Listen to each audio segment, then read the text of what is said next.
ಸಾಕಲ್ಲ ತವರೂರ ಅಲ್ಲ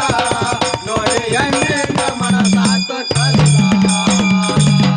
ನಾಗರ ಪಂಚಮಿ ನಾಡಿನ ಮ್ಯಾಲ ಅಣ್ಣ ದೌಡ ಕರ್ಯಕ ಬರವಲ್ಲ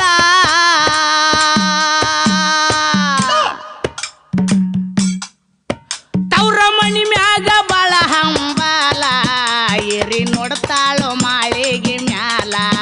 ತವ್ರ ಮಣಿ ಮ್ಯಾಗ ಬಾಳ ಹಂಬಲ ಏರಿ ನೋಡ್ತಾಳೋ ಮಾಳಿಗೆ ಮ್ಯಾಲ ತವರೂರ ಅಲ್ಲ ನೋಡಿ ಹೆಣ್ಣಿನ ಮನಸಾಕಲ್ಲ ತವರೂರ ಅಲ್ಲ ನೋಡಿ ಹೆಣ್ಣಿನ ಮನಸಾಕಲ್ಲ ನಾಗರ ಪಂಚಮಿ ಬಂದತ್ತೆ ಅಂತ ಹೇಳಿ ಲಾಕಿ ಏನ್ ಮಾಡ್ತಿದ್ಲಪ್ಪ ಅಂತಂದ್ರ ಏನ್ ಮಾಡಿದ್ರಿ ದೌಡ್ ಯಾಕೆ ಕರಿ